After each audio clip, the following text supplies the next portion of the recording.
Room on the Broom by Julia Donaldson. The witch had a cat, and a very tall hat, and long ginger hair which she wore in a plait.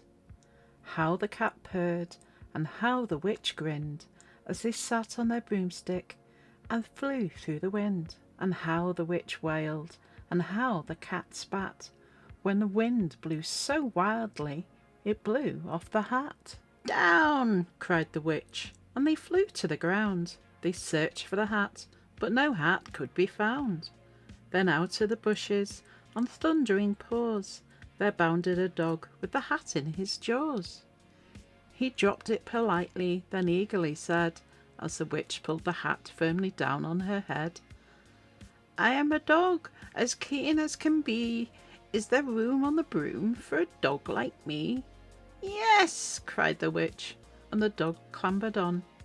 The witch tapped the broomstick, and whoosh, they were gone. Over the fields and the forests they flew.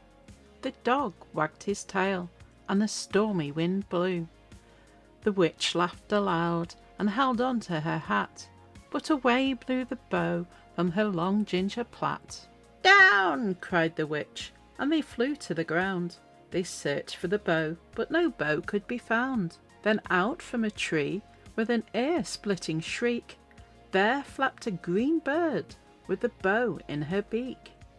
She dropped it politely and bent her head low, then said, as the witch tied her plait in a bow, "I am a bird, as green as can be. Is there room on the broom for a bird like me?" "Yes," cried the witch. So the bird fluttered on. The witch tapped the broomstick, and whoosh, they were gone. Over the reeds and the rivers they flew. The bird shrieked with glee, and the stormy wind blew. They shot through the sky to the back of beyond. The witch clutched her bow, but let go of her wand.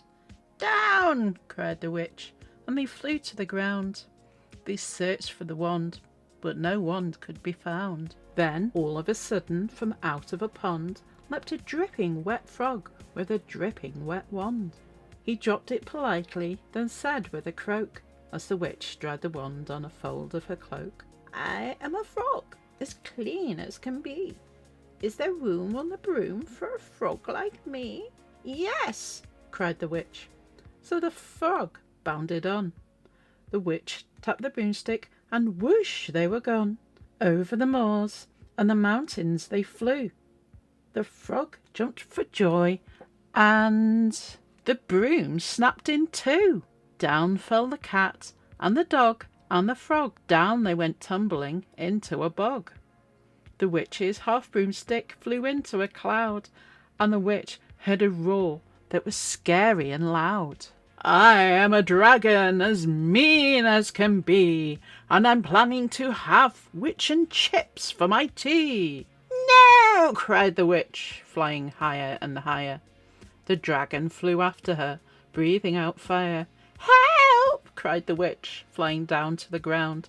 She looked all around, but no help could be found. The dragon drew nearer, and licking his lips, said, "Maybe this time I'll have witch without chips." But just as he planned to begin on his feast, from out of a ditch rose a horrible beast.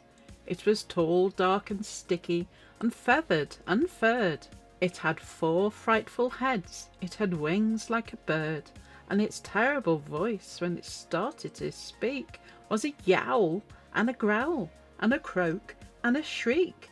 It dripped and it squelched as it strode from the ditch, and it said to the dragon, "Buzz off, that's my witch." The dragon drew back, and he started to shake.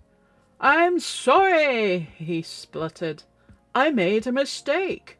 It was nice to have met you, but now I must fly." And he spread out his wings and was off through the sky. Then down flew the bird, and down jumped the frog. Down climbed the cat, and "Phew!" said the dog, and "Thank you, oh thank you," the grateful witch cried. "Without you I'd be in that dragon's inside." Then she filled up her cauldron and said with a grin, Find something, everyone. Throw something in. So the frog found a lily, the cat found a cone, the bird found a twig, and the dog found a bone. They threw them all in, and the witch stirred them well, and while she was stirring she muttered a spell. Ickety, zickety, zackety, zoom! Then out rose a truly magnificent broom, with seats for the witch and the cat and the dog, a nest for the bird and a shower for the frog. Yes, cried the witch, and they all clambered on. The witch tapped the broomstick, and whoosh, they were gone.